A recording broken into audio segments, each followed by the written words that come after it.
Okay, state your name, what team you played for, and who you are affiliated with. My name's Chris Razzo. I'm affiliated with the Milwaukee Brewers, and this past season I played for the A-ball team in Wisconsin, Appleton. Okay, so describe a typical day of minor league baseball. We're at home for a home series. Wake up in the morning, kind of hang out at our house, then head to the field around noon. You kind of sit around, and everybody kind of has their own responsibilities that you have to do, whether it's lifting or running, getting prepared for the day ahead. And then we usually have teamwork on the field, like infield, outfield work, little things like that. And then the hitters take batting practice, and we shag for them.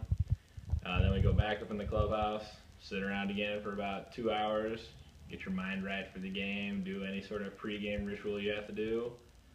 Then we go to the game. The game will start. You gotta be out there a little early before. Games usually would start at 7. So we've already been at the field for about 7 hours. And then depending on how fast the game goes, usually 2.5 to 3 hours, game ends. By that time, you get some food, head back to your house, and then do it all over again. Okay, so talk to me about your salary. Our salary's minimal, not exactly the high price that everybody thinks they are. Usually for us this past year, it was every 2 weeks we'd make right around $500.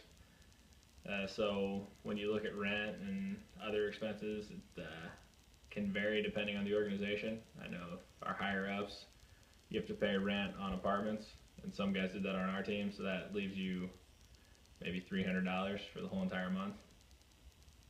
Okay, how many hours do you typically work in a week? It can vary week to week, but for the most part, it's 50 to 70 hours, counting bus trips, which people always seem to forget about.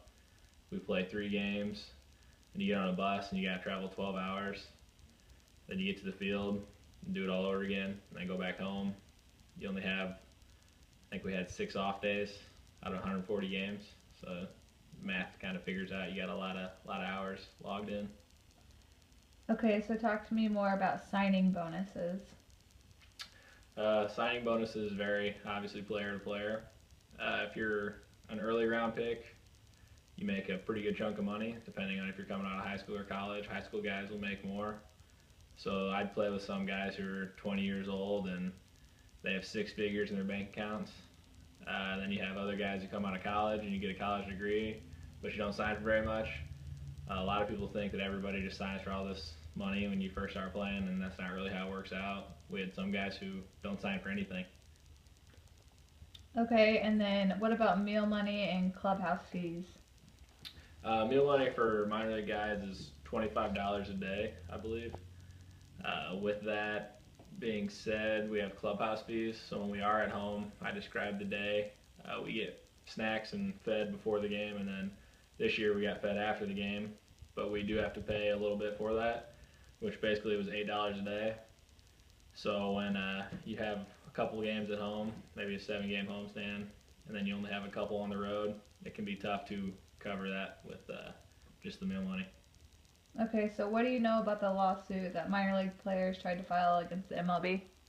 Not a lot, but the little bit that I do know is it affects all of us, obviously, that are still playing minor league baseball. And the little bit that I do know is it's at least 2 to 3 years away from really having any sort of action towards affecting us. We just signed a new agreement with Major League Baseball, so they'd have to wait for that contract to completely finish before the lawsuit could even become a factor for us. But basically what they're trying to do is show that we get paid less than minimum wage for the time we put in. Okay, last question. Do you think it is fair how much more MLB players make compared to minor league players? Yes and no. I do a little bit because it's kind of they're the elite of the elite, so it kind of gives us something to be reaching towards. You know, that ultimate goal, make a lot of money. But at the same time, we could be making a little bit more than what we do down in the minors. I mean, you ask anybody who plays minor league baseball, it's tough to survive. It's tough to want to keep going out there and doing that every single day when you know you're not making enough money to even kind of live your life.